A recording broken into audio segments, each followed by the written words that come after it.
everyone, and welcome back to another live stream coaching session here on Facebook, YouTube, LinkedIn, whatever Twitter is called today. And of course, I'm recording the audio of this for potential use in a future podcast episode. I am doing these live stream coaching sessions currently up to every Monday, Tuesday, Thursday, and Friday at 8 a.m. Eastern Time. If you are interested in having a complimentary, absolutely free, no strings attached, no expectation, no obligation, you'll ever become a paid client coaching session with me, full-blown 90-minute one-on-one, and you're willing to do that live here on the internet, feel free to email me right here, cliff@cliffravenscraft.com. Put live stream coaching in the email subject line, and we will get you scheduled. Of course, I do want to let people know that I am still doing private 90-minute one-on-one coaching sessions if you want to discuss that as well. But if you want the free complimentary, come on up here and let's do this thing. Just like my friend Marshall Stevenson is doing today. Marshall and I go way back. He was a part of the very first ever paid mastermind that I did back from 2012 to 2014, the podcast mastermind back in the day. And I've just been watching his journey over the years. We've stayed in touch with one another, and I'm excited to have Marshall on for a live stream coaching session today. Marshall, how are you? I'm doing fantastic, Cliff. And you're right. It's funny. As I was getting ready for this morning, I was like, how long have I known Cliff now for? And working through the timelines and going, I was like, it's only been just over 10 years because it feels like so much longer in a good way, right? Sometimes you get those people where it's like, oh, really? But no, I love this. And it was so awesome when you first started doing these things. I'd already been like thinking about reaching out to you and just being like, how are you doing? And that kind of stuff. And then I figure, you know what, this is a fantastic way to connect. So I'm excited to be here, even though it's, it might be 8 a.m. Eastern, but it's 6 a.m. Mountain Time where I am. So, oh, wow. Made sure to get up early and prepare for this as best I can. I've put a lot of people through that, it seems, over there in Mountain Time and on Pacific Time, but I'm thrilled that you guys are up for this. It is an absolute honor to get to connect with people who maybe I might not normally otherwise bring into a coaching session through the work that I do in my day job, if you will. So, Marshall, let's see here. You reached out to me. I asked you, why did you decide to take me up on this opportunity for a free live coaching session? You said an extra feeling that something isn't working right for me, that there's something very simple that I'm missing. Now, I have a questionnaire that you filled out for me that I can draw information from, but I would love for you just to share what would you like to talk about today? What's at the heart of this something's not working right? It comes down to me. So where that kind of is coming from is effectively around business and cash and cash flow kind of thing. It had been absolutely fantastic and wonderful. So I started my business back at the end of 2014, and everything was fantastic going up, and then it started plateauing, which is fine. And it just seems as though over the last couple of years it's been a struggle. And I look at that pardon me, I look at that, and the first thing that came to mind around some of that was I had a breakdown in my marriage during COVID accelerated things, right? So COVID casualty over here, right? Marriage broke down, and I was like, so my focus was no longer on the business, it was on my relationship, trying to work to save that was unsuccessful. In saving the marriage. My relationship with my ex-wife is fantastic now, almost more than it was when we were married, largely in part due to the fact that we have a daughter in common as well. But it has seemingly been this extra struggle to get cash, and I've I know you're no stranger to to those kind of things in the early phases of your business and whatnot. But there's just something like kind of sitting around me going like, but this is easy. Like it, you're making this harder than it needs to be. And I keep, I'm hearing these voices and these things going on like that. And I'm not sure what it is, but I know that like, I feel like I'm just missing one little tweak to everything. If I'm silent when you finish talking, just know that I'm still writing some things down that you said. Yeah, I figured. Dan, this is this is easy. You're making it harder than this. You're making this harder than it is. Okay, so walk me back. I remember back in the podcast mastermind days, the things that you were playing around with online were hockey, podcasting, and things of that nature. But in 2014, that's when you created Socks. Is it Socks? SockBox. SockBox, yep. Easy for me to say. Sockbox.com. That's what you started in 2014. Tell me a little bit about what Sockbox is and why did you start it and how did you get the idea? Yeah, absolutely. So I started it. So 2014, I was working, a corporate job, we'll call it 9 to 5. It never was, in downtown Calgary where I'm based. And I was just kind of, getting bored with the usual sort of monkey suit that I, had to wear into the corporate world, and figured I could spice that up with some nice socks, right? Some, different colored pattern type of things, right? Like this was not planned. They just happened to be sitting in my office, right? So like something that's got some color to them, right? As opposed to the boring, black socks I'd been wearing. So walking around downtown at lunch hour and found some that I liked, but it was a challenge to even buy them in person and that kind of stuff. And so I was on the way back to the office and started Googling, there's got to be like a sock subscription or something like that. And I found 5 of them. They were all based in your fine nation. And 3 of them would not ship to Canada at the time. One of them wanted to charge an extra $2 to ship here. And the 5th one, keeping in mind this is 2014, I could order, but I had to do it through email. And I was floored at the fact that, in 2014, we weren't able to do e-commerce, properly for Canada. And I was like, okay, go back to the office, quick little Google search, and Google autocomplete through in Canada on the end of it. And I was like, well, why didn't I think of that? Right. There was exactly one. And I subscribed to them with the intent of reverse engineering it to see if there was an opportunity. That was in July of 2014. Fast forward to October, and my employer said, enjoy your vacation, don't come back. And then, so I kind of pitched this idea to my wife at the time, who I had given plenty of different ideas to. And she was like, oh, that's an amazing idea. Do that. And, like I've given her other ideas along the way, and they were never met with like, yes, go for it. Right. And this one was like, well, yeah, go for it. And I was like, okay, I might be onto something here. So I started that up. I made sure to get it up and launched in time for Christmas. So, November 21st of 2014, turned the website live, got my first sale, and haven't had a quote unquote real job since then.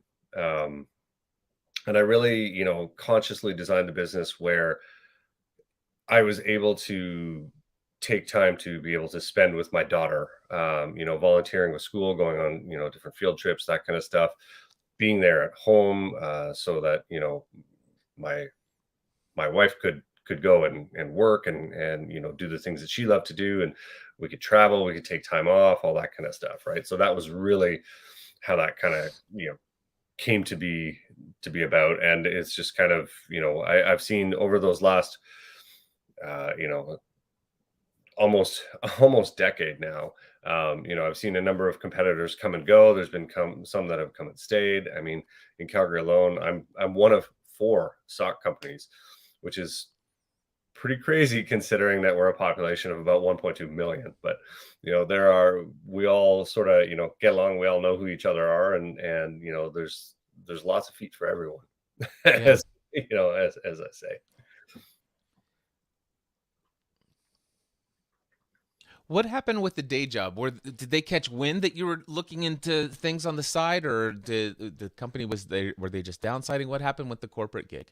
No, yeah, so I was there on a contract. I was there on a 12-month contract, Okay. and it was written into the agreement that at the 6-month mark, um, we would revisit my hourly rate for an increase.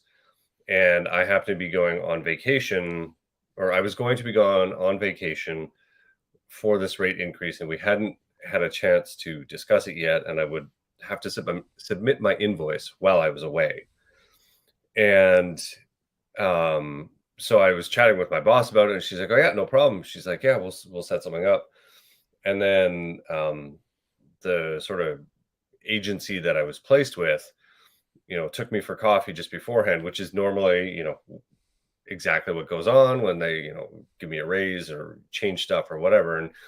And he's a great guy, but he was really scattered, and he was talking about like, one of the other clients he had who like had cancer, and then had to take time off from the job and then beat it, but then like this and that, and it was the worst day of her life. And like it was just all this. I was like, slow down, like what's going on? He's like, well, I thought that we were, he's like, I thought that, he's like, I've never had to do this in my like 20 plus years of the running this. He's like, I've never had to do this. And I'm like, what? He's like, well, I thought we were coming here to tell you about a raise, but they told me to terminate your employment. And I was like, okay. And I knew that it wasn't my boss's decision. There were basically two other people kind of higher than her that I worked with that I thought that we coexisted just fine, um, but apparently not. And I had been hearing in many sort of meetings, you'd been hearing a lot about budget and headcount, budget and headcount, budget and headcount. And honestly, I probably ended up with about a 6 to 10 month head start on everybody because yes, after I got the axe in 2014, 2015, a lot more people kind of, got that kind of exit plan. Um, so, I flipped it around to see the positive on that, be like, oh wow, thanks. I got a 6-month head start on everybody else. Um, so it was kind of one of those things I'd read. I can't remember what book it was. I want to say Quitter. Is that I can't remember. Anyways, Is that a where John Acuff book? yeah, I think so. It sounds familiar because there was a line in there about like you don't have to love your job, you just have to like your job, right? Fall in like with your job because your job is what's actually providing you your lifestyle so that you can work your side hustle so that you can then ultimately leave your job.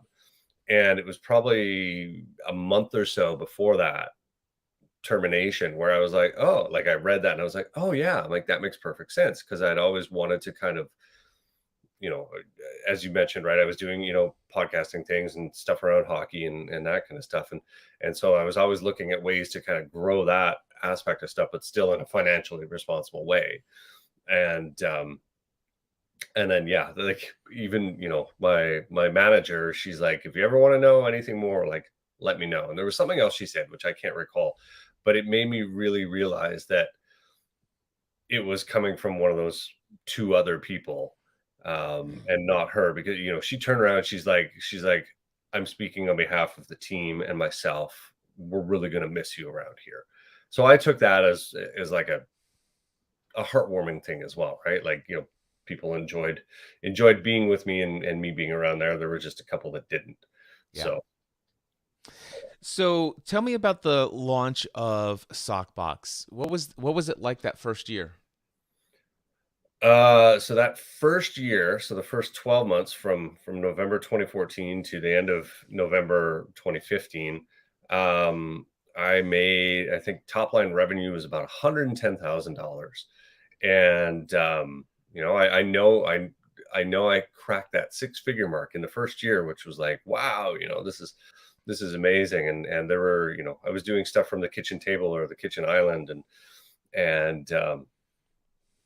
and I'd always heard about, the holiday effect and everything. Well, then December of 2015, I did more than what I had done in the previous 12 months. And I was like, whoa, like that's what they mean about, the holiday effect kind of thing, right? So you made over 110K in December 2015.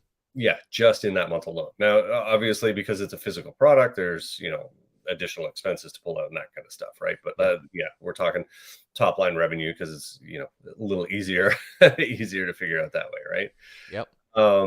And then it kind of kept going up and up and up from there. And 2018 is when it finally started to plateau. But the launch aspect was great because I did have I had a, a graphic design client on the side, so I was getting a little bit of income from them. They were significantly smaller than what the 9 to 5 job was contributing, but it was still something.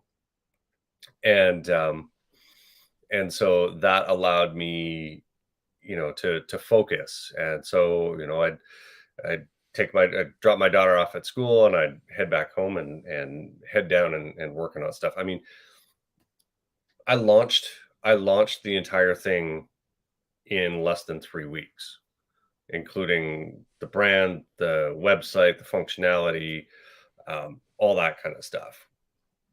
Did you do all this yourself? Yes. Okay. Yeah. Yeah. I know more than enough to be dangerous some days. So you said you had 110K in revenue in the first 12 months. That's before the 2015 December month. Yep. What was your profit pretty high then? Were you making ends meet financially with the loss of the day job, the corporate job? Absolutely. Yeah. Okay. And then in 2018 you had your plateau, which was a pretty significant year for you, wasn't it? Um, yeah, that was my 40th. You're right. Yeah, that year. Yeah, so that year I personally took home 150,000 out of it, which is the most that I've, ever done in an income generating year for myself kind of thing. And arguably, I mean, you know, as a businessman, there are also other expenses that saddle that line between personal and business, and so you run them through the business for the Yep. ethically and legally for the tax right reasons and that kind of stuff as well, right? So that 150 was probably more like 170, 180 kind of aspect of stuff as far as travel, conferences, and internet and cell phone kind of stuff. And all sorts of fun business tools. Yes, yes, like laptops and cameras and Exactly. yes. Yeah. Know exactly what you speak of. All Hmm. right. So 2018. Tell me what was 2018 like for you? I picture 2014, 2015, and you're processing things in your kitchen. Did SockBox ever grow beyond your kitchen and just yourself? Absolutely, yeah. So I don't recall when I hired my first employee. She's a friend of mine, and I had hired her to do support, customer support, because I didn't want to deal with that. I had other family friends that were busy doing all the fulfillment aspect of stuff. So um, at the time, we were shipping, pretty much once a month. We do a main shipment once a month, and then as other orders come in, we ship them out. And so I would prepare a whole bunch of stuff at my place, take it over at her place, and it would basically take over their entire main floor. She had, she'd get her husband helping her. She had another friend that would come and help her and that kind of stuff. And at one point, we were pushing out over 5,000 pairs, 5,000 orders every single month. Um, and then they were getting ready, they were moving, and so I had to look at other options, and I found a 3PL, so a third party logistics firm, that had kind of pitched themselves to um, save me time and save me money, and that would have been, I guess that was also 2018, when I sent them, three three or four pallets worth of stock. Just they came to my house, the driveway, pulled it all out from the garage and loaded in the truck, and then took it off to British Columbia. And so that was okay. And then I noticed things were not going how they had been kind of like pitched to me. Like I was getting a lot more customer complaints, and they were shipping out the wrong items, and all these kind of things. And then I went to a conference the beginning of the beginning of 2019, and chatted with another bunch of industry colleagues, because they, in e-commerce, that 3PL is very common, and he knew exactly the guy that I was talking about that ran this 3PL, and he's like, "Oh my God, let me tell you this story." He's like, "I actually took them to court and all this, blah, blah, blah." And I was like, "Whoa, okay." So I came back and, kind of mentioned some of this, to my wife at the time, and she was like, "You need your own space," which was exactly where I was going to anyways. But I presented it as her idea, so she was vested in it that much more. And yeah, so February 2019, February 20 or February or March of 2019, signed a lease on a 2,700 square foot warehouse space, and I have been there ever since. I hired my first sort of uh, in-person full-time employee in August of 2019, um, and then had to let her go this March. So she was with me for 4 years, and she handled the fulfillment. She handled the customer support. Really kind of was my right hand. Was there for me when I was going through my divorce, and travel and personal development stuff and all those different kind of things. And I know that I know I wouldn't have been able to operate it without her. So very grateful for that. And it was a very tough conversation to have, to be like, it's either you or the business is going to go, kind of thing, right? Just based on where cash flow had gotten to. And so we still chat every now and then, but obviously that relationship has changed as well. But Yeah. so yeah, it is, and it's down to me now. And I use my my 15-year-old daughter loves to work for me. She's like, "Hey, I need to make some money. Do you have stuff for me to do?" And so she helps out, each month with the fulfillment aspect, and I pay her a per piece. That way, I walk in the morning and I'm like, "If you do it all today," I'm like, "this is how much you can make," because she's that kind of person where it's like I've seen it before. It's like, I need $100 because she needs $100 because she needs to buy this thing, and she'll work and she'll get that $100, and then that's it. And so it's been interesting watching her journey change as well, where now she's like, I can make as much as I possibly can in this time that I have, and I need that $100 for that thing, but then I'll have more money for the next thing. Because she would come and she'd be like, "Oh, I need another $20 for this." And I'm like, "Well, you had the opportunity for work, and that work is no longer there. So you got to wait till next month." And it's just like, "Oh." So yeah, it's been interesting observing those changes in her as well. Yeah. Okay, so I'm getting a picture of how the excuse me, business went up, plateaued in 2018. I'm bringing in the recollection, the fact that you said that there was the breakdown in the marriage in 2020. Did that have anything related to the, was it related to the business? Was the business involved in the breakdown in the marriage? Actually, no, it Okay. wasn't. Yeah, so a lot of the times, right? It's like, oh, a lot of entrepreneurs, and are give more time to their business than they do to their partner, and that was not the case in this at all. Was the breakdown in the marriage, did it play a role in the downward trend in the business? 100%, 100%. For some conscious and subconscious reasons as well, because March, everybody remembers March of 2020, right? And March and April, March, April, and May were actually starting to go kind of up. And then as far as business, revenue is concerned, and then June is when she said, "I can't do this anymore. I don't want to do this." that kind of stuff, right? And, my July and August are typically slower months to begin with anyways, but these were like, at this point they were really slow because I was going to the office to provide her with space at home because our daughter was, online learning at this point, and she was, I think she was still working at the time. And so it was, I could get out. I was the one that could leave. And so I'd go to, because I had orders to do anyways, and that kind of stuff.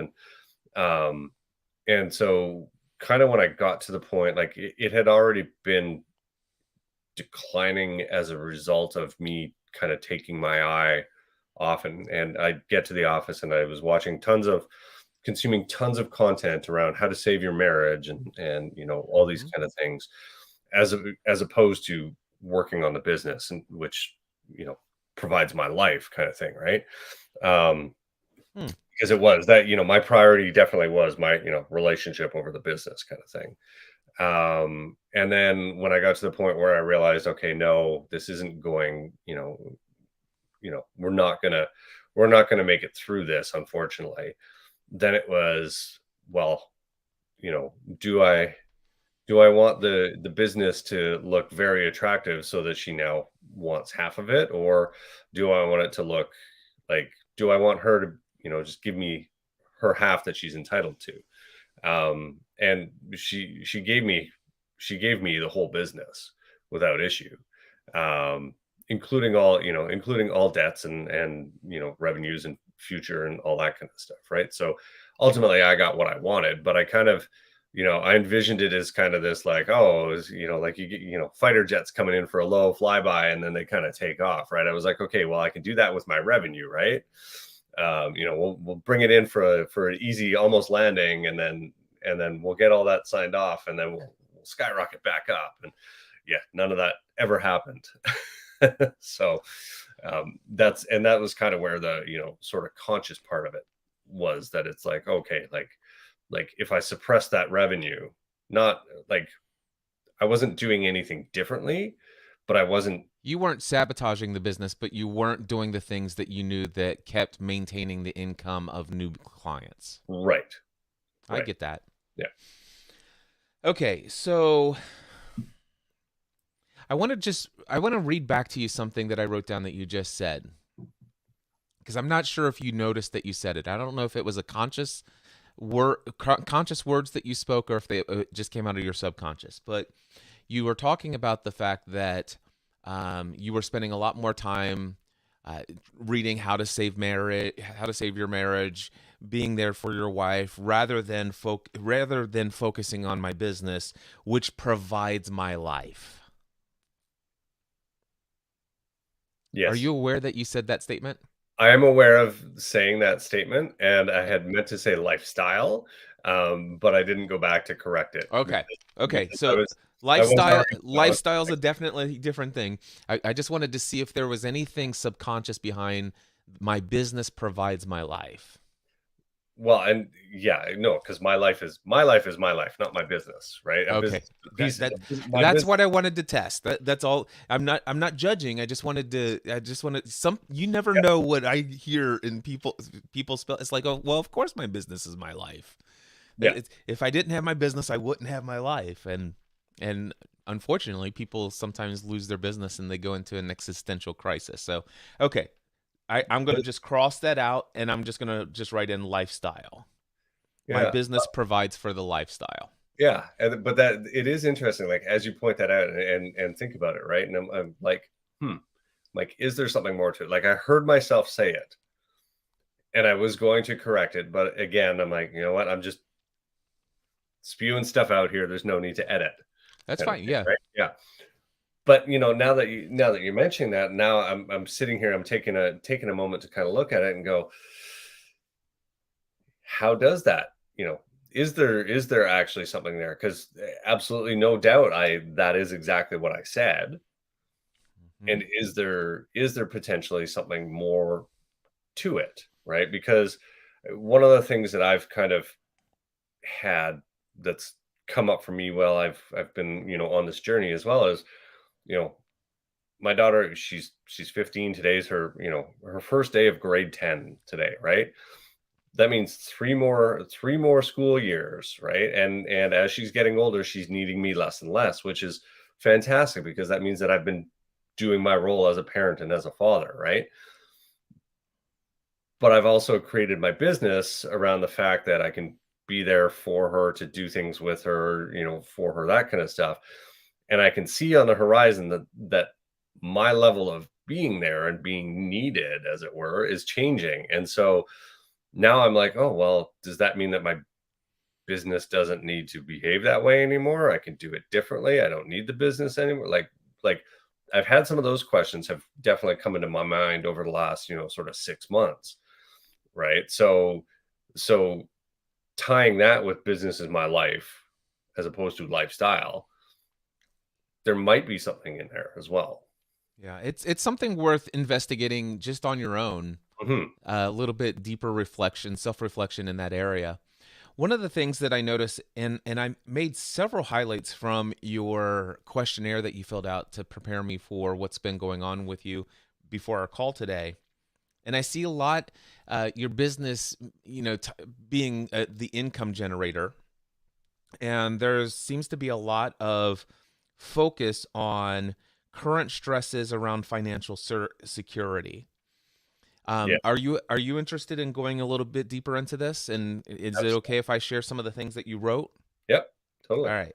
So you said here, um, it like I asked you if you could if like you and I chatted today and 3 years from now this was the best decision of your life, what would need to have happened for these to be the best 3 years? And you said my current stresses around financial security would be gone. My business, whether my current one or a new one, which already indicates the fact that you're open to the fact that this business may have been a season of your life. Hmm. So my business, whether the current one or a new one, would be providing me with a level of, here it is, and I put this in highlights, income that allows me the freedom and flexibility to do it all. And then you said, say around $200 to $300,000 a year, and then the last line, and this is the key: life would be back to being fun. Yep. So let me ask you. Well, actually, let me read to you another line that I had down here. I asked you, name something that's impossible, something that's seemingly impossible, but man, if this happened, it would change everything. And this is one of those places where it's okay to put your wildest dream in, but it ties to the income kind of thing and the stress. Hmm. So buying a home in cash, something in the $600,000 to $900,000 range is what I'd be looking at currently. Nothing extravagant. And here's what I made special note of: but zero payments. And then here's the key phrase: just allowing me for a safe space for me each night without stress or worry. So, Marshall, what I'm hearing is that there's some belief within you that if you had all of the money and you had no payments and you had no debt, that somehow is how one day you're going to experience stress-free living, worry-free living, anxiety-free living, where you have peace and have more fun again in life. Potentially, which is funny because I've had all of that before with not everything. Yeah. Yeah. And there's definitely, I hate stress. I heard somebody be like, you know, stress doesn't actually exist, right? Which, makes a lot of sense because it's only on myself. It's what I put on myself, right? It's how I feel. And I'm the one that's in control of that. And I wouldn't put that on somebody else. So why would I do that to me, right? So like fundamentally, stress doesn't exist, right?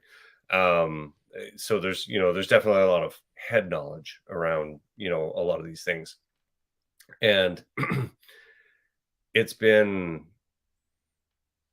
it's been interesting because there's, I love, I know that there is tons of money out there for everyone, more than enough, right? Well, money is wealth, and wealth is nothing more than an exchange of energy around value, and there is no limit to the amount of value that we can create for one another. And so therefore value or wealth or that energy is limitless.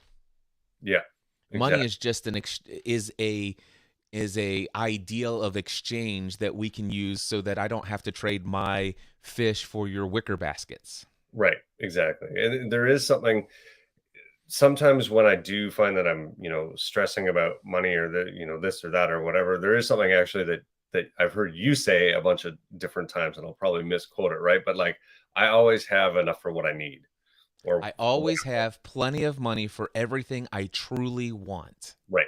Yeah, exactly. Right. So that actually comes through my, my mind every now and then, and and I completely understand, the math and the rationale and the psychology around that and everything as well. So that one definitely kind of, I hear your voice every now and then in my head, Cliff. That's awesome. Okay, so I want to dig deep into this one, and unless you feel like it's not a big deal, um, life Let's would be back to being fun. What I um, and then allowing me a safe place each night without stress or worry. Here's the situation. I work, as you know, coaching lots of business owners, Mhm.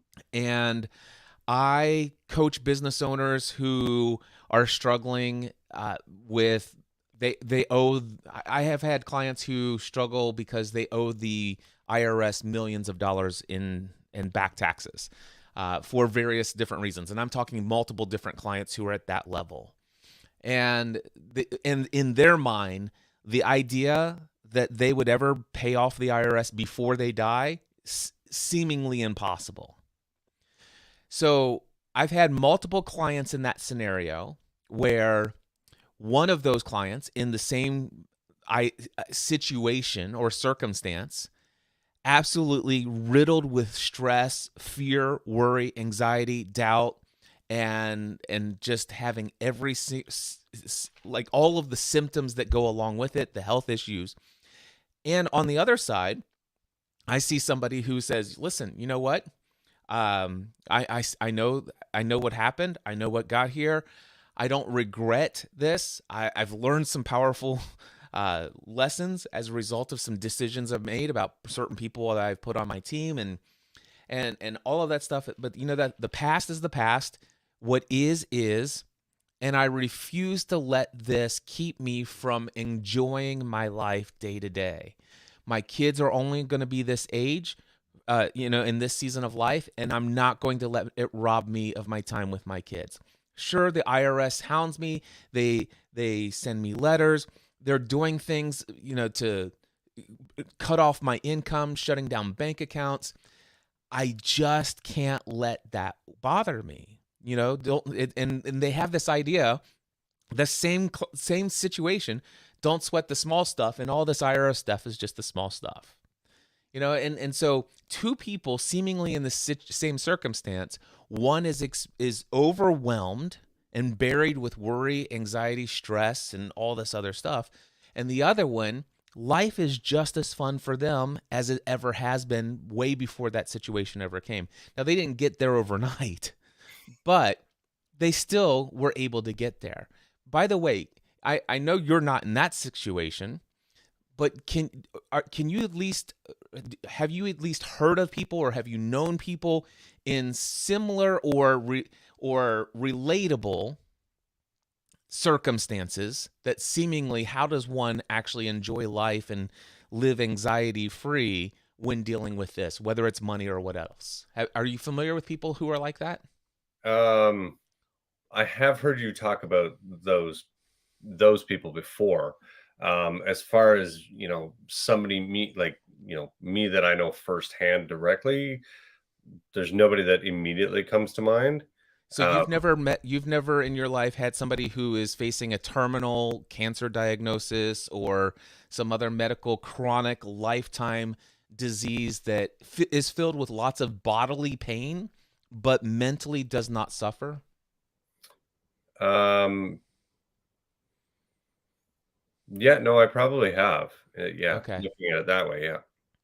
So that's what I was getting about. Yeah. Seemingly it's like not related to money, but it's usually people like, listen, if I could just have perfect health, if I could just have no debt, if I had no payments, and I had all the money stocked up for, I know I would never have to work another day for the rest of my life, then life would be fun. Then I would have peace. Then I could sleep at night without worry or without stress. Right. And yeah, the order of that is wrong for me. Right. Life, admittedly, life is pretty fun. Uh, Okay, great. I want to blame your character count limitations, but I also understand your character count limitations. There were a few things where I was like typing and I'm like, I can't finish this. I'm like, okay, whatever. Um, that's my excuse. That's my reason, right? That's fine. Um, no, again, there are. So I guess for me, what I'm looking at, like, being fun again, right? I used to, again, pre-COVID, post-COVID, right? Used to travel all the time. Loved it. In fact, we had just come back from the UK, just before we all got locked down, kind of, right back in 2020. Um, the world is there to explore, and I want to, explore more of it. I, with the exception of the fact that I am, now, I'm paying for rent, and I have to, pay for, all these different other things and that kind of stuff, right? So that's where it's like, oh, okay, so could I go, could I hop on a plane and come and see you and go have coffee, today? Sure. But that's not the responsible thing to do, right? Right. Um, and there have definitely been times where I'm like, no, I'm not gonna do the responsible thing, right? So, my daughter and I, we just did it turned out to be, so it was 7,000 K, so about 4,300 mile road trip, up through, I picked her up from my parents' place, and because she went out to visit for them for the summer, and picked them up in Manitoba. We came down through North Dakota, South Dakota, went across all the way. We hit a number of, national monuments along the way, things that, one of the things I was like, I've never seen Mount Rushmore. And I was like, well, I'm the one in control. Why don't I go see it? Who's going to tell me no? Right. And, Right. and so I told her, and then, there was a theme park along the way, and we stopped there, and then we, made it out to Seattle to go see a football game, and, that kind of stuff, right? Like, creating memories. Was it the responsible thing to do? Probably not, but was it fun? Heck yes. Right. And Well, let's question that. So who decides what's the responsible thing to do? well, this is it, right? How much stock do how many, as my saying goes, and I know that this is a PG-13, right? How many foxes do I care about what other people say? Right. Um, Well, how many do you care? mm, How many F's do probably, you give? probably more, not even probably more than, I know that I want to. Have And have you read the four agreements? yes, I have. How many times have you read the four agreements? I have physically read it twice, and I have listened to it audibly also twice. It's probably time to Okay. revisit. And when was the last time you read the four agreements? Probably 8 to 10 months ago. Okay. My recommendation is within the next 3 days. You don't have to listen or read the entire book. Just read only the chapter. Don't take anything personally. Yes. And this time, don't read it like it's a book.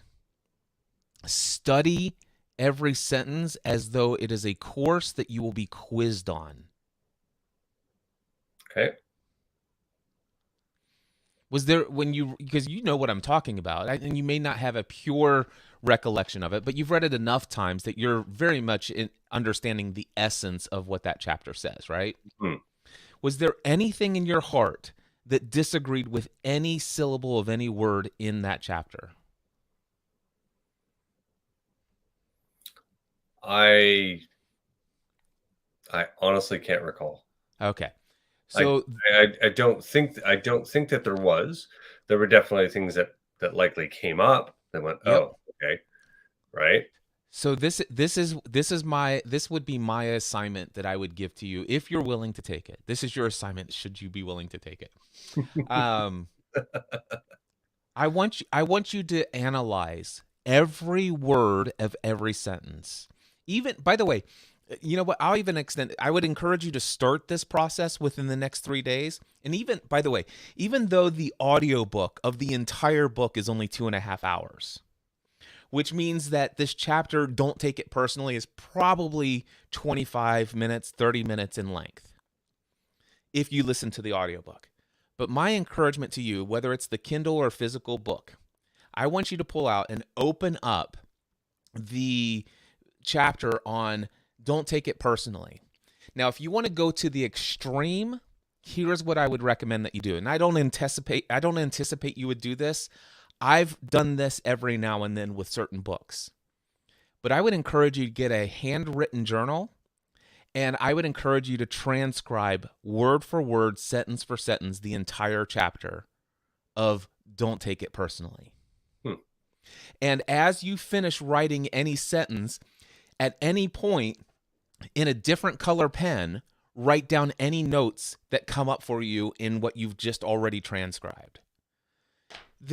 Now, again, I don't anticipate that you'll do this. Most people are not as crazy as I am, but this is the level I will go, not with every book, but just some books and some messages. This is a message that would be important enough for me to do something like this. Like, I'm literally going to write in black pen everything that I see on the page, but at any point, like I need to process something that's going through my mind, I will then write in blue pen or blue ink. I'm going to write down all of my thoughts and all of my notes about everything that I just wrote above until I'm finished. And then I will go back and I'll pick up where I left off in black pen and continue on. And I'll fill an entire journal with just one chapter of book with all of my thoughts on it. Again, you don't have to do this. You could do this mentally. You could just read the book, read 3 or 4 or 5 sentences, and think about that and just let yourself mentally process it.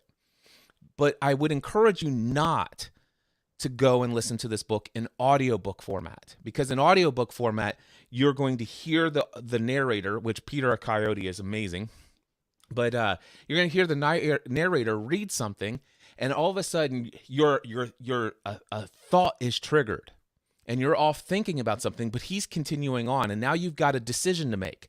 I'm either going to go down the rabbit trail of this thought, or I'm going to stay with the narrator where he's at. And this whole stopping, and pausing and playing, it's not as convenient and it's not as valuable as when dealing with the text form. So do you get an idea of what I'm talking about? And do you see the level of depth that I'm encouraging you to go into this one chapter of the 4 agreements? Absolutely. Yeah. And you're right. Like the audio piece of it, that happens all the time because it's usually I'll do it while I'm driving. Right. Mm-hmm. And then, whipping down the highway and all of a sudden then I'm like, oh, wait, what did he say? Like, and then I have to like rewind in like several minutes because I was on that train of thought kind of thing. Right. And yeah, I don't want to pause it and all that kind of stuff. Right. And there's, and at that point, there's also no way for me um, to capture it either, right? No easy way to capture the thing. So um yeah, tossing that does sound a little, no pun intended here, next level, taking it to write, transcribe it all out and everything. But I definitely can see the just sitting here and even thinking about it, right? I can see the extensive benefit Yeah, to and the extensive benefit is that you're seeing it, hmm you're interpreting symbols on a page and turning them into thoughts that represent the words. you're putting the concept in your mind, you're thinking about it, then you're actually taking the thought process in your mind and you're using all of the synapses of your brain and the muscles of your body to then interpret what's in your mind and put it in physical function so that you can then write it with symbols onto a page. Mm-hmm. Which then, as you're writing it, you see it again and it brings it back. And I'm just telling you, it cycles it through your body, through your being. I know it sounds crazy. It sounds intense. This is why, by the way, I'm looking at my journal here, and this is why I have 1,822 pages of journal notes handwritten in the last the last 4 years now. But pretty significant number. It's a significant number. So don't take anything personally. Okay, I've stressed that enough. But let's go back and say, let me ask you this. Let's just say you gave no foxes of anybody else's ideas about what is or what is not responsible. You, Marshall, as a father of a 15-year-old daughter who owns your own business, who has invested a lot of time, effort, and energy in building this business, and sure, the business has been on the decline. Sure, and some of that started when there was a breakdown in the marriage. You were attempting to find some way to save that marriage. That caused you to take this attention from your business and put it over to your marriage. Was that the responsible thing to do? In your mind? In my mind, it was, right? That's all that matters, yes? Yep, exactly. So you did the responsible thing. As a result of doing the responsible thing, whenever you do the responsible thing, by the way, no matter what you do, every action has a consequence, yes? Yes. Okay. So as a result of putting the attention on the marriage and the attention not being on the business, there was some consequences and there was a decline. And then, as a result of the fact that, the marriage ended in divorce, there was this thing called COVID. Everybody's life's turned upside down. The business continued to decline. And there are some things that are going on that are making this a little bit less fun than it normally would be. And things are challenging. We haven't gotten that in the actual conversation here, but there's things you've shared with me. Things are challenging, but you had this opportunity. And let's see, I imagine that you're still at least paying whatever required bills that are necessary that help you to live in integrity with your commitments. Yes? Yep. Okay. So was this trip the responsible thing for you to do as a father and as the owner of this business? Yes. And it has everything to do with your priorities. Yes? 100%. Yeah. Yeah, I don't regret any second of it. Exactly. Yeah. So if anything, I mean, from my perspective, and again, you shouldn't even take what I say personally, but I totally understand your decision to go and invest $7,000 and go on this amazing road trip with your daughter, who's in those precious between years. In a couple years, this is what you did there will last her entire lifetime. Mm-hmm. And knowing that you own this business and that you could have said, listen, no, we got to cut this short or we can't go on it at all. My business really needs me. By the way, that also would have created a memory that would have lasted a lifetime. So let me ask you, did you make the responsible decision? Oh, yeah, 100%. Do you question it now? Not really. I still, well, actually, no, I don't. Because it was a relatively minimal financial investment in the grand scheme of things, and it absolutely was. I did a similar trip with my father, around the same age kind of thing, and that was for me, that was part of the impetus to do this trip. Let me ask you this. Was Yep. life fun on that trip? Oh yeah, because we had one spot that we had to be by a specific time, and that was it. And we just We camped along the way. The only spot we had to be was in Seattle on Saturday by 7 o'clock for the football game. And at the end of the day, if we didn't make it there at that exact time, it still would have been okay. Right. But everything, I didn't, other than our hotel in Seattle, I didn't have anything booked along the way at all. And we, like just went with the flow. And, Did you have fun oh, we though? had a blast. Yeah. All right. Were Yeah. you overwhelmed with worry and stress during that trip?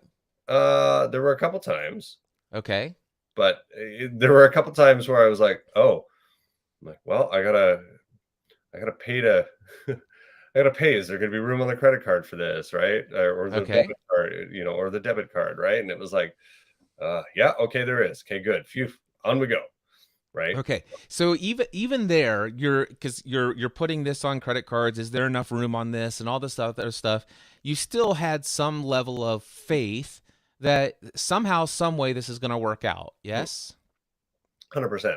All right. And that this was a worthy investment, even though Dave Ramsey might not say this was a responsible decision. I don't know if you know who Dave Ramsey is. 100%. Yeah. Okay. So, but again, we don't take anything Dave Ramsey says personally. Well, and arguably the credit card's a prepaid credit card anyways, Okay. because it's the only because my debit card doesn't tie into the system properly. So Okay. yeah. But still, but Yes. even then, do you recognize, looking back, any stress or worry or anxiety, even the slightest or even the most severe, that was all just stuff that you were making up in your head, that you could have actually came to the same conclusion you ultimately came up with without having the stress? Are you familiar with that? Yep. Yeah, that makes sense. Again, it just is, right? Whatever emotion I want to place onto that is me, whether that's stress or happiness or anger or whatever. And do you know what will determine what emotion you place on it? Are you familiar with that strategy? No. It's what meaning you give to the situation. Okay. This was a game changer for me. So what I recognized is that there, prior to learning all of the mindset stuff that I've picked up over the last 10 years, prior to that, I recognized there were certain situations and circumstances that in some instances caused me to go off the rails emotionally. I would experience severe depressions, anxiety, fear, worry, doubt, absolute crushed self-confidence. Whereas at other times, in a different season of life, same circumstance would come up. And I had a certain situation with my biological dad every November through December, every year of my life. So it was this exact same situation. I mean, literally exactly the same situation. Sometimes it led to deep depression, anxiety, worry, lack of confidence, all this other stuff. And sometimes, it just did not. I was seemingly experienced a different reality. And I couldn't understand, how is it that sometimes I can be faced with this situation and have this emotional state, and sometimes have the same situation but have a more positive emotional state.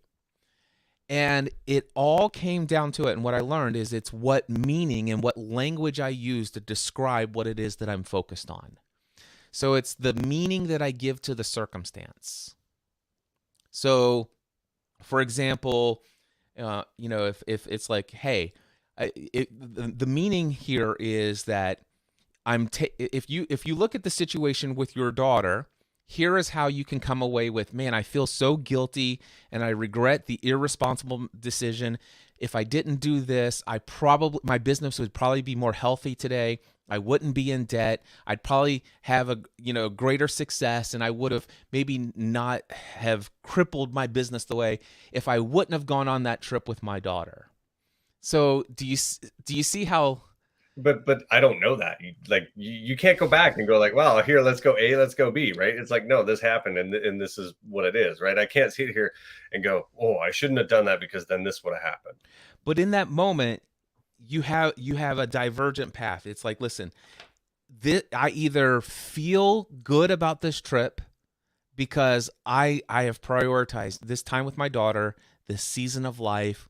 I'll never have this opportunity with my daughter at this impressionable age to create this type of memory with this type of trip.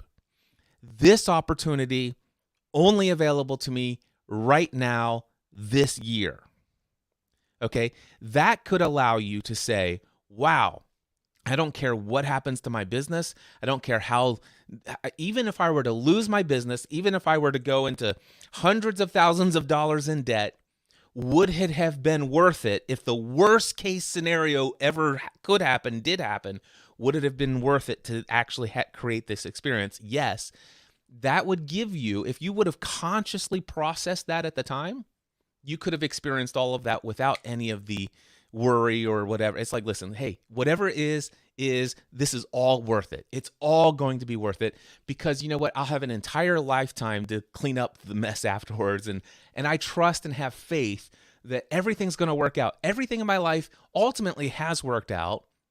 Arguably, there's been some hiccups along the path, some things I wouldn't have expected, but you know, I just seems like everything just seems to work out, and I trust and have faith that it will. That is the meaning you could have given, and you would have experienced none of the negative stuff. Does that make sense? Yep. Or at the same time, you could have said, man, my business has already been declining. I'm already spending through some savings. I'm already experiencing some debt. I'm the only person working in my business, and there's orders to be filled. There's this going on, and wow, it's like, and all of a sudden, the same scenario at the same moment, you could have put your focus and had all your language and meaning about this just seems irresponsible. I'm going to do it anyway, but man, it's irresponsible. And that would cause some of those feelings of anxiety and worry. Does that make sense? Yes. Yeah.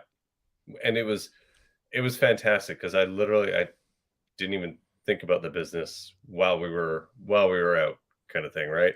You were right when it was like, oh, I'm going through some savings. It was like, and there was absolutely that piece, right? And it was like, okay, well, if I have to sell investments in order to do this, then that takes time to settle and all these. So I needed to be thinking ahead, but still being here and going like, okay, like, there was definitely some of that. That was kind of where that thought was around it, which was like, oh, okay.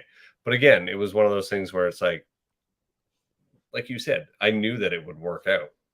Yeah. Right? It was just like, I was like, no, I'm like, we're doing this come hell or high water. Right. And, even, knock on wood, I didn't get a flat tire or anything, but if I did, I would have dealt with it.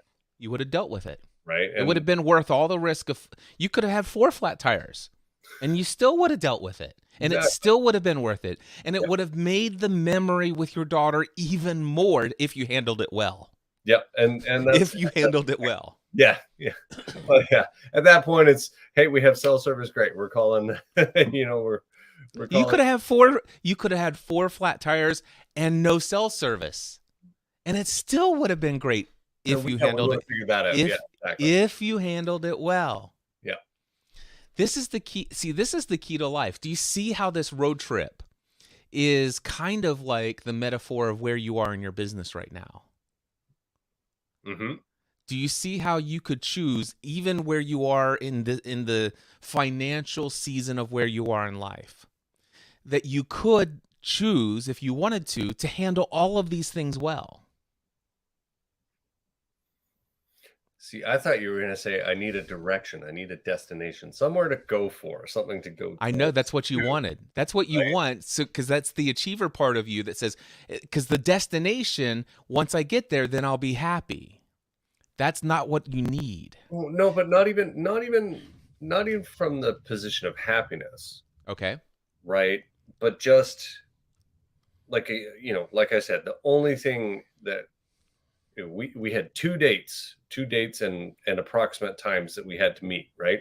Yep. One was that football game on Saturday. The other one was getting home on a specific day, because it was, we got home and then I handed her back off to her mother, kind of thing.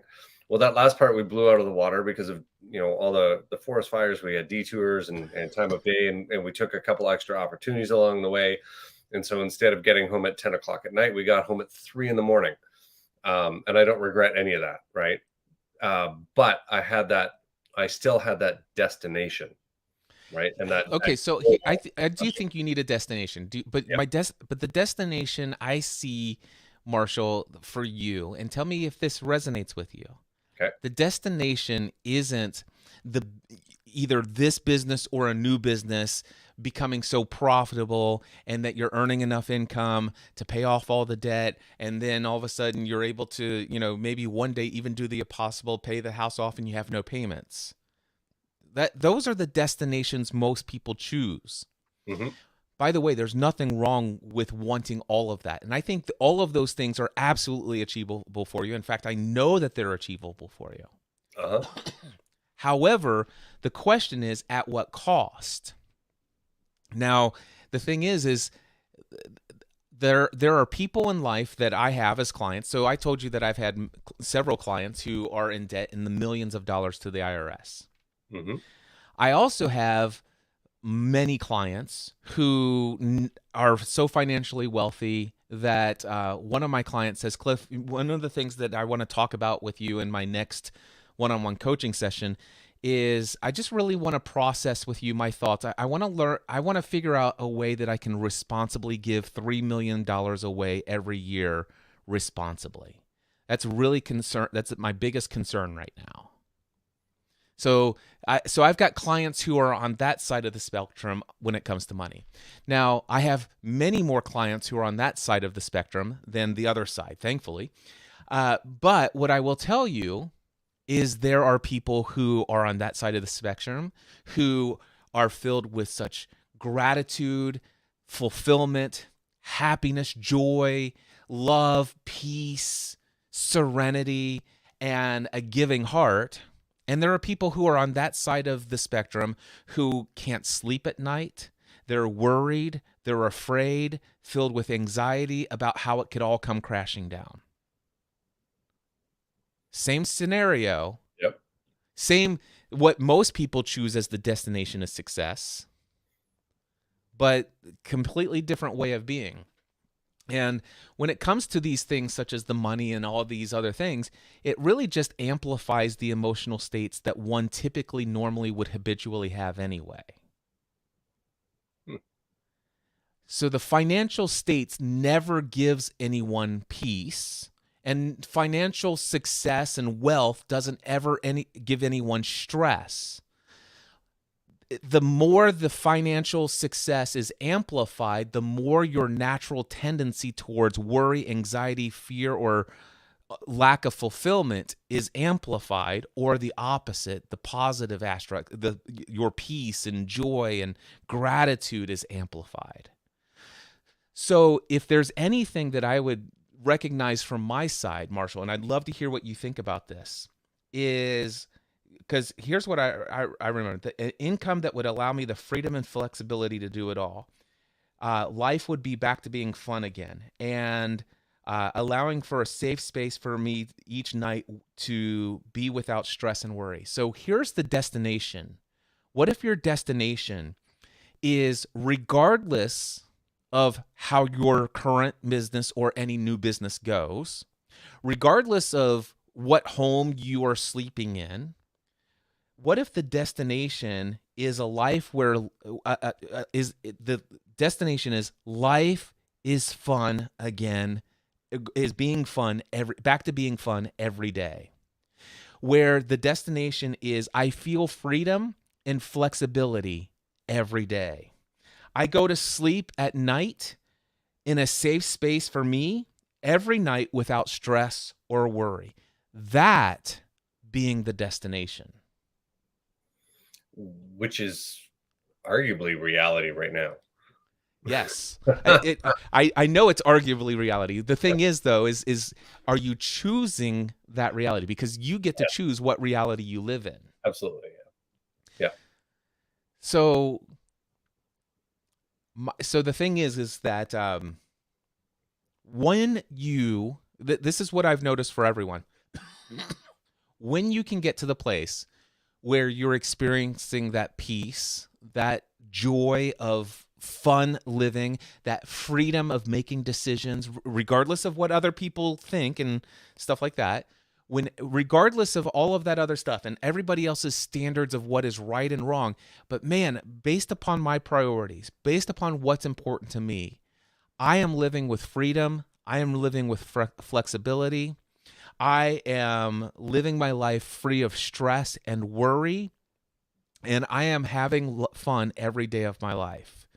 There may be seasons of my life due to circumstances, some within my control, and I've learned some lessons along the way, some circumstances outside of my control, such as a COVID, or a breakdown of a marriage where you are you're not in control of how another person perceives certain things. So whether it's because of my control or things in my control or circumstances outside of my control, there may be seasons where financially things are incredibly low, and I've dug into some investments and savings and whatever, but there may be times when it's like, wow, I'm riding great, incredible financial waves, but none of those circumstances, the lows or the highs, affect my equanimity of I live freedom and flexibility every day. I'm devoted to having fun in life, and I go to sleep each night in a safe space that allows me to go to bed without worry or stress. I love those. I'm gonna write them down, and after this recording is done, and and make them a little bit my own. But like it's that perspective shift on it, and gratitude is definitely a big part of my world, right? It's how I start my day. Every day is with gratitude. I've got a buddy, I text him, basically as soon as I wake up, 3 different things, I'm grateful for. Thank God, thank goodness for, like, silent mode on the phone, right? Otherwise, there's days he's like, it's 2 a.m. and you sent me a message. I'm like, well, this is the agreement that we have, right? Just, upon waking, do it, right? So gratitude is definitely a big thing. And that has, over the last 6 months, something that I came back to revisiting, and I see, like, personally, I see the benefit from doing that. I've missed like a handful of days messaging him, during that time. And, it is that, the mindset that you're saying. But I love how you're talking about, looking at it and going, like, I have the freedom and flexibility. You do. And it's true. I do. I know that, right? Like, I was, You could be free of this. I mean, if you wanted to, you could be free of this business within hours, days, weeks, or months. And if there's any thought that the business is tying you to this space that I'm paying rent on, this lease that I'm paying, if I don't have employees, and so I'm required to go and do all the work and do all of the fulfillment and all this other stuff. There's lots of freedom that you have. You could, number one, be done with the business altogether. You could just fold it under, go bankrupt, shut it down, and figure out some other thing to do to pay for all of the financial consequences of such a decision. Another thing you could do is you could say, wow, you know what? With so much lifted off my shoulders and with this new perspective, here's what I'm going to do. I'm going to go and I'm going to pretend over the next 12 months like this was the first 12 months of this business. And I'm going to launch this thing again. And the great news is that I have all of this years of experience that I didn't have before. And this time with my launch, I'm going to do it better. I'm going to build it back, and I'm going to hire the right people at the right places at the right time. And I'm going to build in my profitability so that maybe for the next 6 to 12 months, I may be very much invested here, but it's a decision that I'm making. But with the understanding that within 13 months, I will be able to travel and go around the world and do all those things that I desire to do, because my business will absolutely 100% operate without my daily involvement. That's an option. And here's the crazy thing. There is an infinite number of other options for you. Yeah. Yeah. It's true. And I don't look it's you said a couple things there that hit me both positively as well as arguably negatively. Not necessarily the right thing. I don't actually I don't look at my business as I have to fulfill these orders or I have to Yeah. provide this support, right? I actually I get to do that. Yes. And I am very grateful that I get to do that. Every order that I pack is really it's about sending joy and happiness and excitement because like even our like when I launched, it was, the I spent time on the packaging, so it's not a boring envelope because everybody gets boring envelopes in the mail where, it's a bill. Yay. Nobody wants to go check the mail, right? And now it's like, oh, this is bright, it's fun, it's exciting. Like there's an emotion around it. And so I get to do that. And a lot of our subscribers are being given as gifts, our subscriptions. And so this is somebody who thought about somebody else. And I'm an extension of them. And they chose my business to be able to do that. Right. So do I have to do it? No, I don't, but I sure as hell will get to, and I want to because of that other, I guess, to use your words, the meaning that I've attached Yeah. behind that transaction. See, now that Marshall Stevenson is a different Marshall Stevenson that answered this question, what's missing right now, on the questionnaire a couple of days ago. So here's a different Marshall Stevenson, what he said. What's missing? I've been cashing in investments to support myself and my business over the past several months as debts have been piled up in the business. It's not as joyous as it once was. But do you see how what you just said is the same scenario, the same situation, but the meaning of what you've been doing and how things have happened do you see how perceptions have shifted in this conversation? And there's no more the question was that a responsible thing for me to do, that road trip with my daughter? I know you say that I don't question it, but you were, prior to this conversation, you understand you still had other people's voices in your head saying that wasn't responsible. You maybe shouldn't have done that. The responsible thing would have been to do this. But it wouldn't have been the responsible thing, because it would have said, listen, the responsible thing for me to do as a father of this child is for me to live in alignment with my priorities and my values. Mm-hmm. That's the responsible thing. And because I am a business owner, I had the ability to make that decision.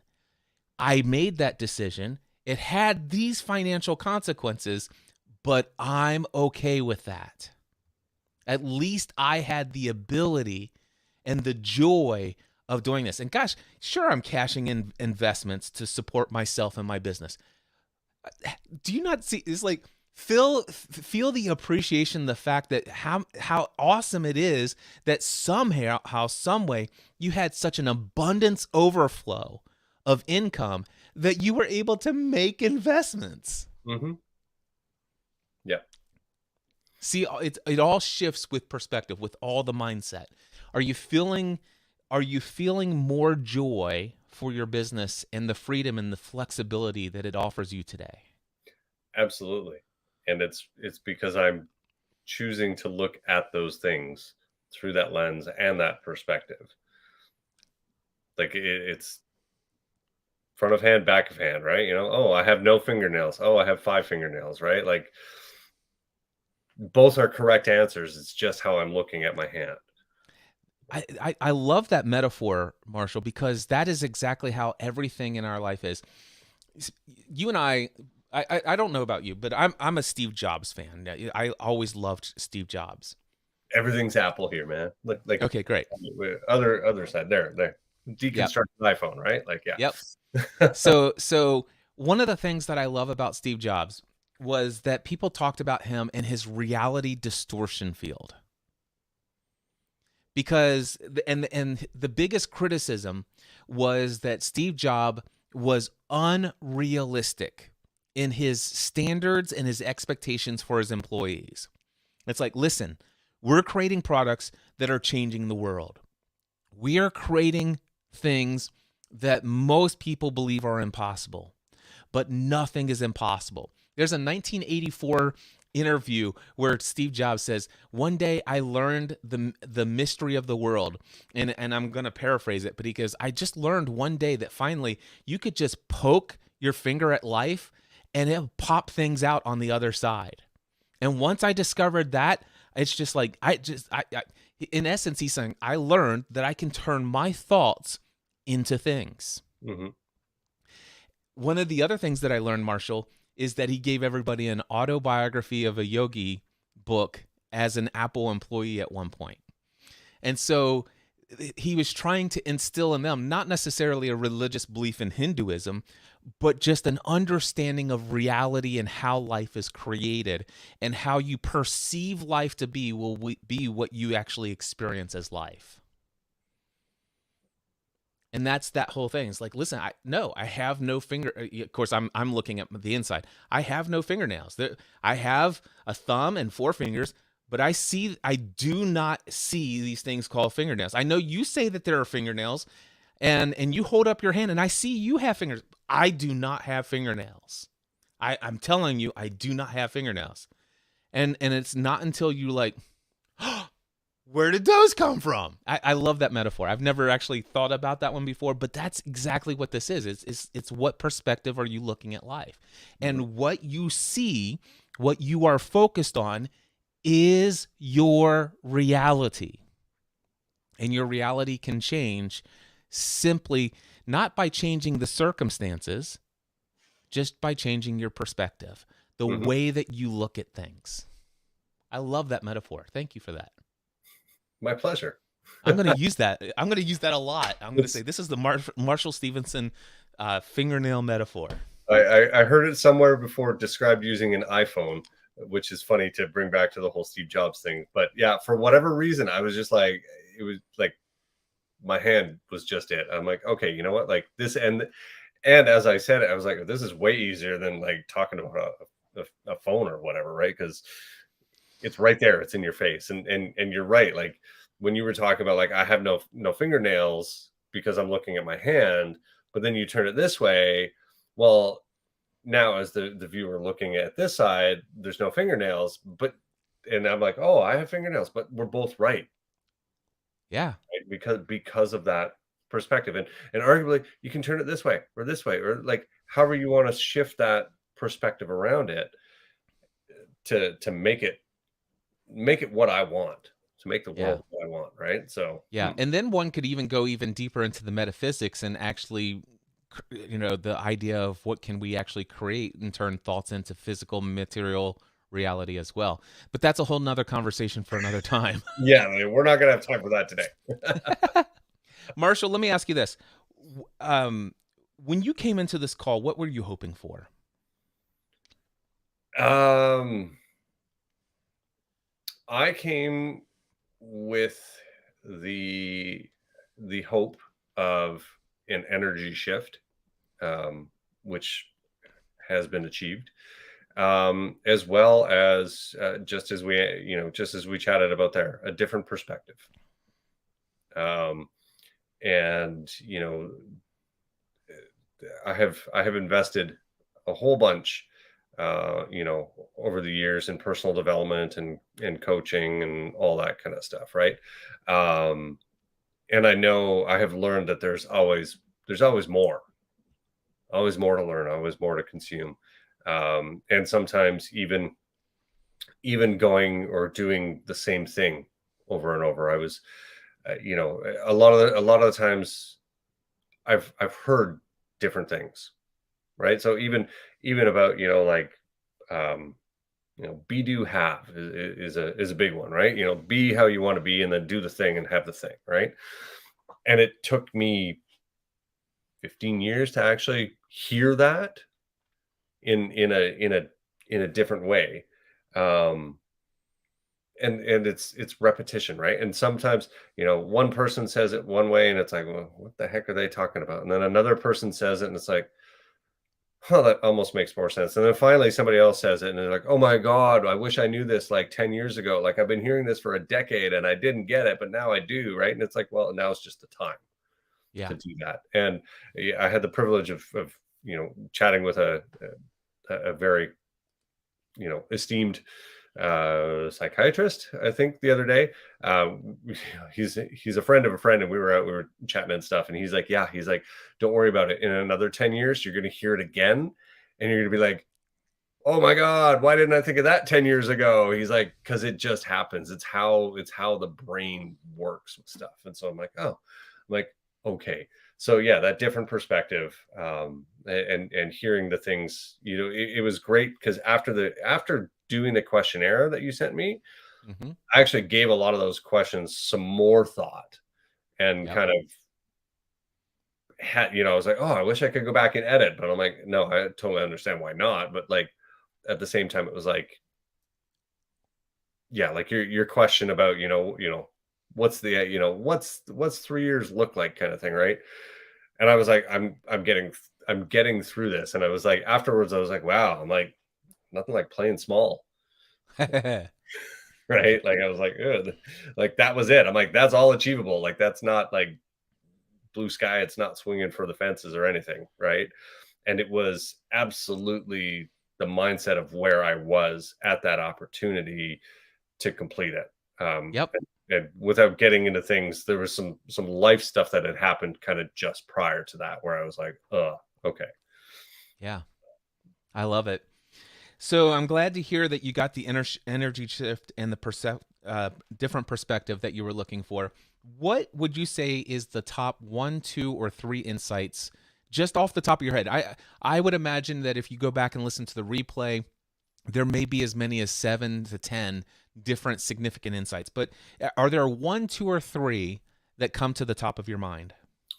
Well, first off, the four agreements. Um, I had completely forgotten about it. Right, any of the agreements I had completely forgotten about. Um, By the so just way, number one, be impeccable with your word. yep. Number two, don't take anything personally. Actually, that may not be the second one. Number three is do the best you can, and I'm trying to think of what the fourth one is. Hmm. I need to read it again. Okay, go ahead. But don't take anything personally is the big one for today. Right, exactly. Yeah. So, but just even remembering about the four agreements and going, Mm. okay, so that one, that's a revisit for sure. Right. And then two, how you were explaining your process of like, no, like take Don't the, make any assumptions. there we go. That's it. Yeah. Um, go through the printed version and transcribe. And as those things come out, you know, effectively, comment journal around those kind of things, the things that, come to mind. Right. So, I mean, like that could be one or that could be two things like right there, depending on how your perspective on it, how you want to Yep. look at it.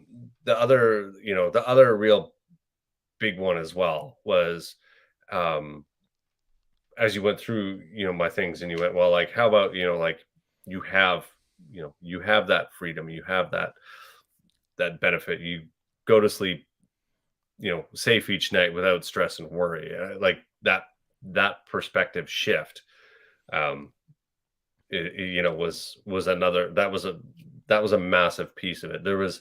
I can't recall where it was in our conversation. I think it was somewhere around there. I physically felt just a sense of calm and like weight just like off of me. So yeah, Calm. yeah. Awesome. Give me two actions that you're going to take within the next 2 weeks.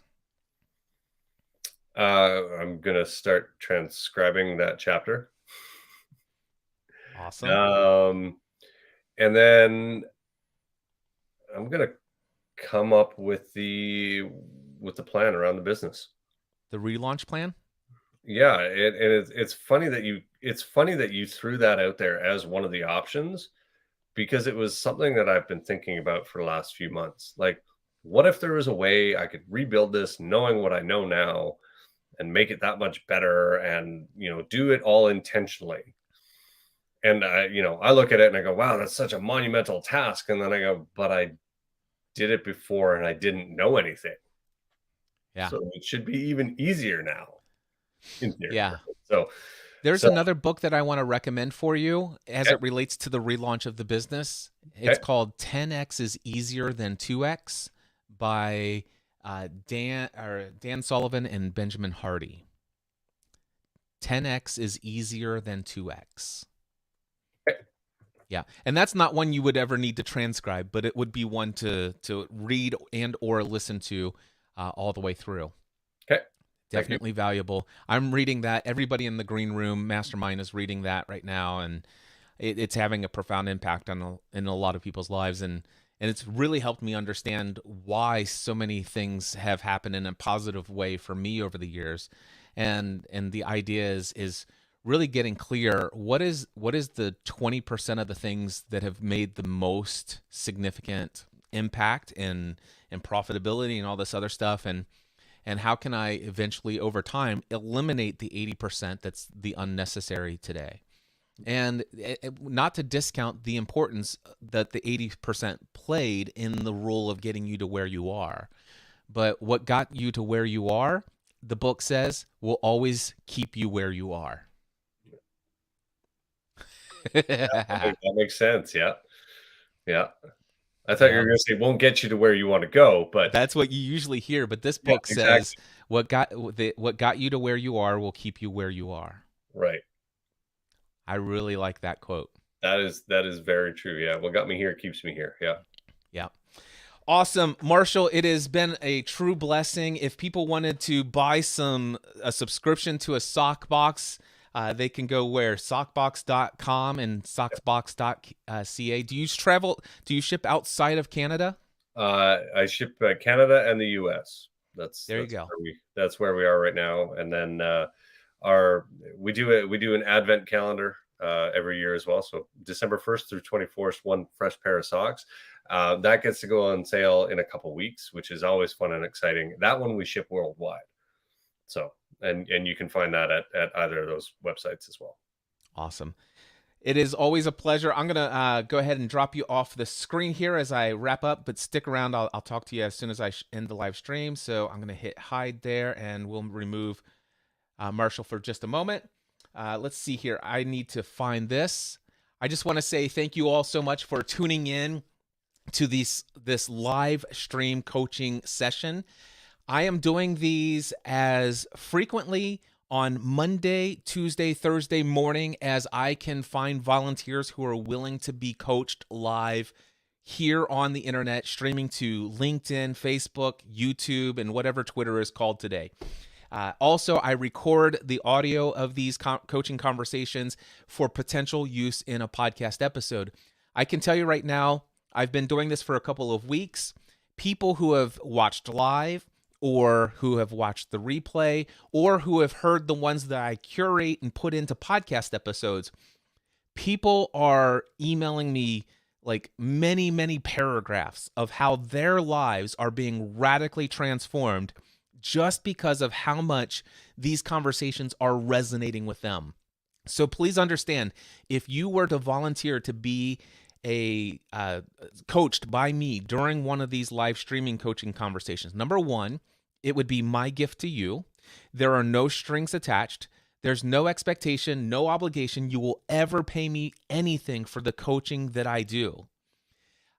It is my way of serving you, and it's my way of serving my community. It also allows me to demonstrate who I am as a coach and what I actually do as my zone of genius and how I show up for people. I would love to have this opportunity to not only show up and serve you in this way, but to also know that not only will you be served by this coaching situation, but you will be serving thousands of other people around the world as well. So if you're interested, all you have to do is email me right here, cliff@cliffravenscraft.com. In the email subject line, put live stream coaching.